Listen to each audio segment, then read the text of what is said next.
TKA, how are you? Just fine. Good morning TKB, how are you? Just fine. Good morning everybody. And how are you today? Good morning Al Iman, how are you? Just fine. Halo anak-anakku semuanya, berjumpa lagi dengan Bu Angga. Bu Angga mengucapkan terima kasih kepada mama, ayah, anak-anak yang sudah semangat dan istiqomah belajar di rumah. Agar kegiatan belajar hari ini berjalan lancar, kita mau berdoa dulu ya. Tata tertib berdoa. Tangan diangkat, kepala ditundukkan dan mata dipejamkan. Membaca doa sebelum belajar. Bismillahirrahmanirrahim. Raditu billahi rabbah wa bil islami dina wa bi Muhammadin nabiyyan wa rasula. Rabbi zidni ilma warzuqni fahma. Amin ya rabbal alamin. Dengan nama Allah yang maha pengasih lagi maha penyayang, aku rela Allah sebagai Tuhanku, Islam sebagai agamaku, Muhammad sebagai nabiku. Ya Allah, tambahkanlah ilmu pengetahuanku dan kemampuanku, serta berilah kami kefahaman. Amin ya robbal alamin. Terima kasih anak-anak yang sudah berdoa dengan khusyuk. Bu Angga akan bercerita tentang sahabat Nabi Muhammad SAW loh. Siapa itu? Nah, Bu Angga akan bercerita tentang Abu Bakar As-Siddiq. Abu Bakar As-Siddiq merupakan sahabat Nabi Muhammad. Beliau itu orang yang pertama kali masuk Islam dari kalangan sahabat Nabi loh teman-teman. Selain itu, beliau juga bersikap jujur dimanapun, berkata dengan siapapun. Abu Bakar selalu bersikap jujur, berkata jujur, dan tidak pernah berbohong. Nah, pada suatu ketika, Nabi Muhammad melakukan perjalanan Isra Mi'raj, yaitu perjalanan Nabi Muhammad menuju ke Sidratul Muntaha atau langit ketujuh dalam waktu 1 malam. Nabi Muhammad kemudian menceritakan kepada para sahabat yang lain. Tetapi sahabat yang lain tidak mempercayai. Hanya Abu Bakar loh yang percaya langsung kepada Nabi Muhammad, bahwa Nabi Muhammad melakukan perjalanan Isra Mi'raj dalam waktu 1 malam. Beliau tidak pernah sedikit pun untuk meragukannya. Selain itu, Abu Bakar juga sebagai pedagang teman-teman.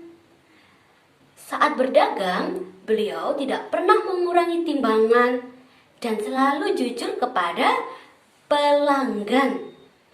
Nah, Abu Bakar juga suka menolong. Ada orang yang membutuhkan pertolongannya, beliau selalu sigap untuk menolong dan tidak pernah mengharapkan imbalan.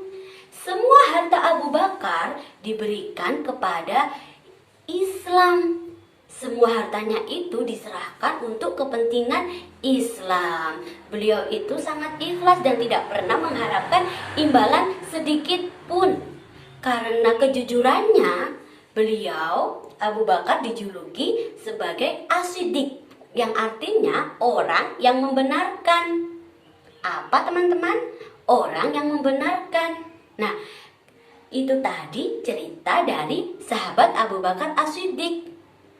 Beliau mendapat julukan As-Siddiq karena beliau menyukai kebenaran dan kejujuran. Nah, dari cerita tersebut dapat kita teladani ya, bahwa bersikap jujur maka Allah akan memberikan kemudahan dalam langkah-langkah kebaikan. Pasti anak Al-Iman dapat bersikap jujur, berbicara sesuai fakta kepada siapapun, kepada mama, ayah, kakek, nenek, atau yang lainnya. Pastikan kalian dapat bersikap jujur. Oke teman-teman. Nah, setelah ini kalian akan bermain di sentra balok.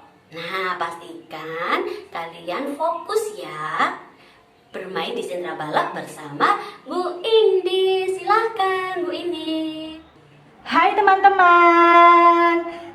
kasih sudah mendengarkan Syirah dengan tenang. Kali ini Bu Indi akan menginformasikan sesuatu. Kira-kira tentang apa ya?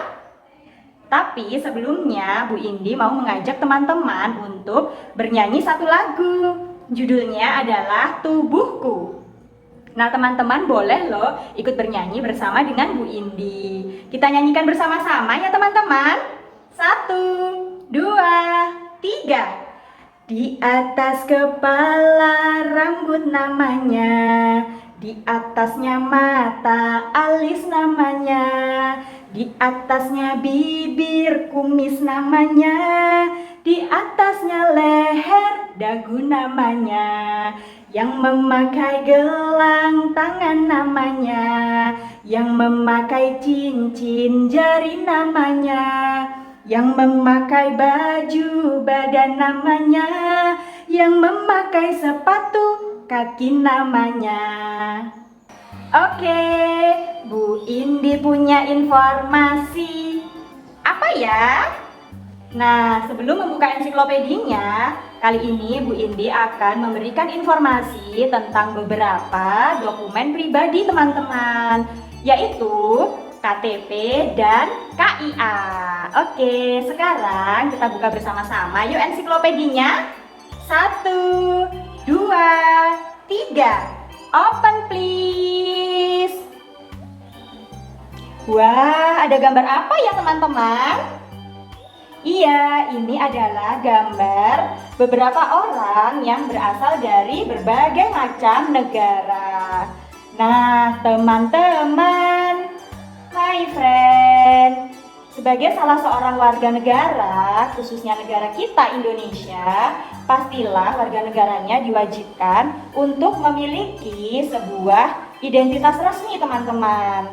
Nah, biasanya identitas resmi tersebut bisa ditunjukkan salah satunya dengan KTP atau dengan KIA. Bu Indi, apa sih KTP dan KIA itu? Bu Indi sudah mempunyai contohnya teman-teman. Nanti Bu Indi akan tunjukkan di akhir informasi ya teman-teman. Nah, bagi warga negara yang sudah dewasa atau yang sudah memasuki usia 17 tahun lebih, wajib memiliki identitas resmi berbentuk kartu yang dinamakan KTP teman-teman. Lalu untuk anak-anak bagaimana ya? Untuk anak-anak juga sekarang memiliki KIA.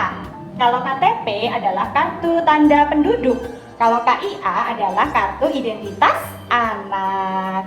Nah, apa saja sih yang ada di dalam KTP atau KIA? Kita tutup dulu yuk ensiklopedinya. Close please.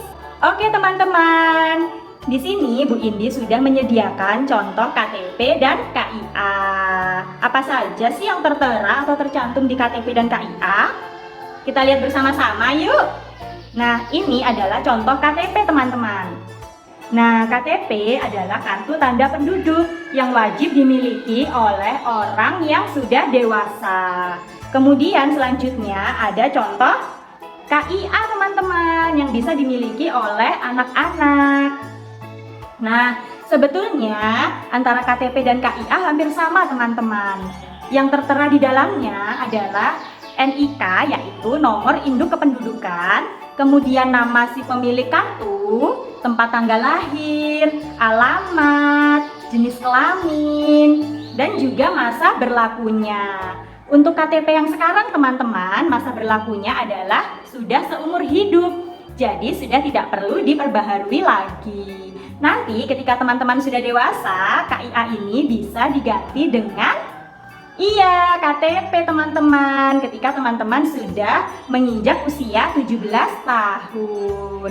Nah, apa saja sih fungsi dari KTP dan KIA, Bu Indi? Salah satu fungsi utamanya adalah sebagai bukti resmi teman-teman, jika kita ini benar adalah warga negara Indonesia. Bagaimana cara pembuatan KTP dan KIA, Bu Indi? Cara pembuatannya adalah orang yang bersangkutan akan menyerahkan berkas-berkas yang diperlukan ke kantor desa teman-teman, seperti akta kelahiran, kartu keluarga, dan pengantar dari desa.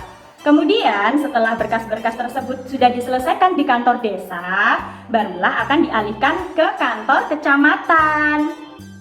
Setelah dari kantor kecamatan, berkas tersebut akan diselesaikan terakhir di kantor Capil, teman-teman. Kantor Catatan Sipil atau Dinas Kependudukan dan Pencatatan Sipil. Nah, di kantor Capil inilah teman-teman nama kita akan resmi tertulis dan terdaftar sebagai warga negara Indonesia. Dan dari sanalah kartu ini, KTP dan KIA akan diterbitkan teman-teman, yang bisa kita bawa dan kita simpan sebagai identitas resmi. Karena kartunya berbentuk persegi panjang dan ukurannya cukup kecil teman-teman, teman-teman bisa menyimpannya di dalam dompet atau dompet khusus untuk ID card atau kartu teman-teman, supaya kartu identitasnya bisa lebih awet dan terjaga dengan baik. Nah, teman-teman sudah mempunyai KIA? Iya, biasanya ketika teman-teman nanti lulus dari TK Al-Iman, teman-teman akan diberikan KIA atau bisa juga diurus secara pribadi atau melalui lembaga yang lain. Seperti itu ya teman-teman. Oke, setelah ini Bu Indi akan menunjukkan beberapa gambar terkait dengan bangunan kantor Capil. Nah teman-teman, sebelum kita memulai kegiatan membangun, Bu Indi akan menunjukkan beberapa gambar bagian-bagian dari kantor catatan sipil. Kita lihat bersama-sama yuk, ada gambar apa saja. Tada! Ini gambar yang pertama teman-teman. Pada gambar pertama ini terlihat tulisan Dinas Kependudukan dan Pencatatan Sipil Pemerintah Kabupaten Jombang. Jadi ini adalah kantor Capil di Jombang. Nah, dengan adanya tulisan ini teman-teman, masyarakat akan tahu bahwa kantor ini adalah kantor Capil.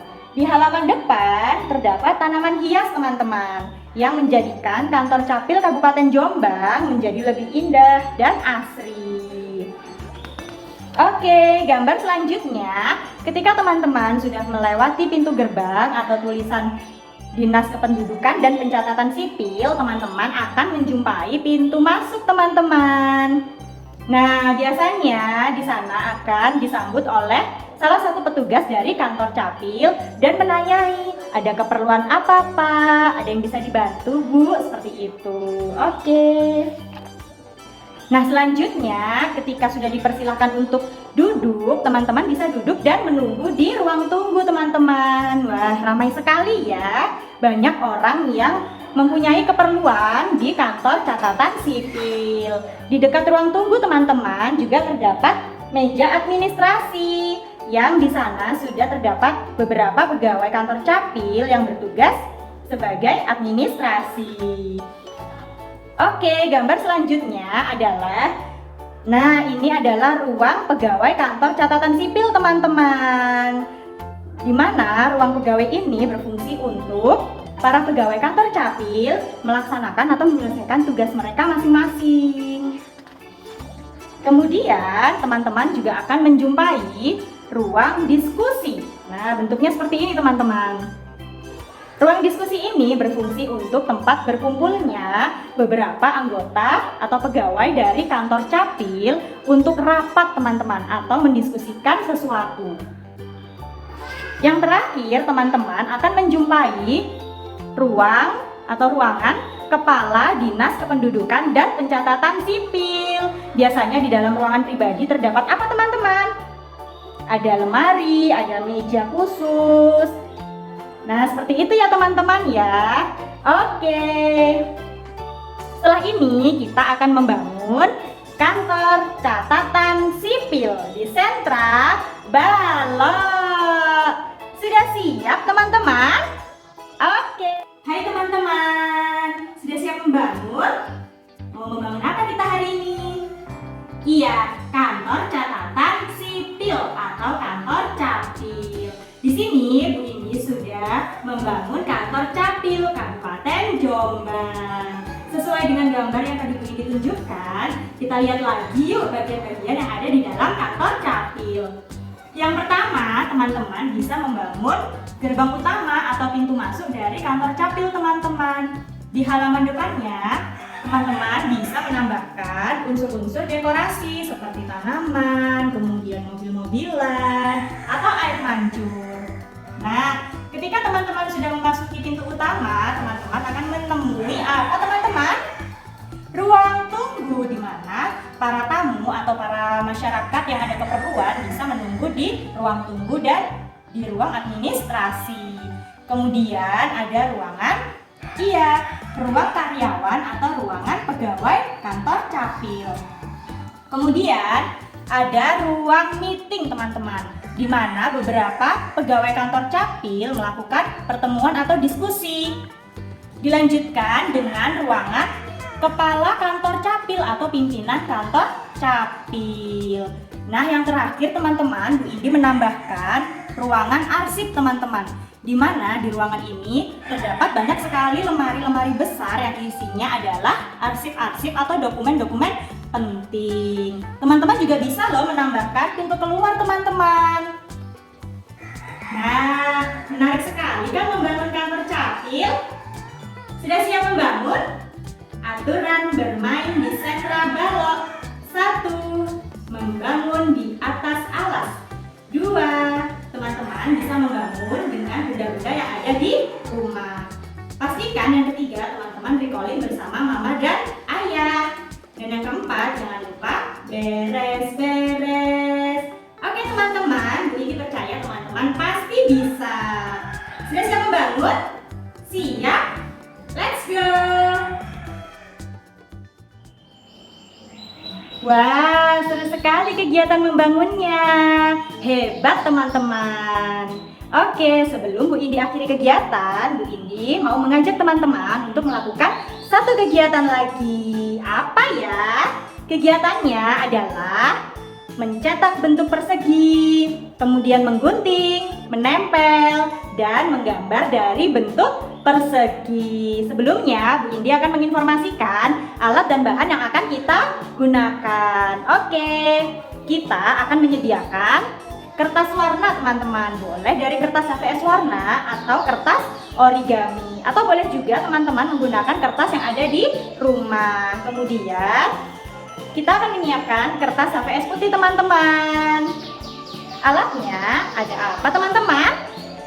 Iya, lem teman-teman. Kemudian ada alat tulis atau spidol, ada gunting, ada alat mewarnai, dan juga ada cetakan berbentuk persegi. Teman-teman boleh menggunakan cetakan apa saja yang ada di rumah yang berbentuk persegi teman-teman. Di sini Bu Indi menggunakan bagian bawah dari keranjang pensil atau keranjang alat tulis. Nah, kita hitung bersama-sama yuk, ada berapa sih sisi dari bentuk persegi? 1, 2, 3, 4. Ada berapa teman-teman? Ada 4. Oke, kita langsung saja ya teman-teman. Nah, langkah yang pertama teman-teman bisa langsung mencetak bentuk persegi menggunakan cetakan di atas kertas warna teman-teman. Nah, pastikan teman-teman mencetak sesuai dengan pola cetakan ya teman-teman, yaitu bentuk persegi. Oke, setelah dicetak dan terbentuk bentuk persegi teman-teman bisa langsung memotong atau menggunting menggunakan gunting. Pastikan teman-teman menggunakan gunting sesuai dengan fungsinya. Kita gunting ya teman-teman. Ting digunting-gunting, menggunting bentuk persegi. Oke, pastikan teman-teman menggunting bentuk persegi sesuai dengan polanya.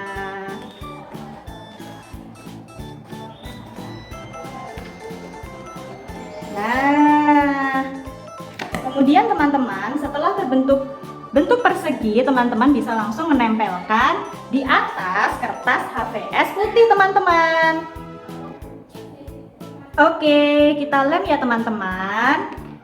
Nah, Bu Indi boleh tidak menggunakan lemnya berlebihan? No, pastikan teman-teman menggunakan lem secukupnya.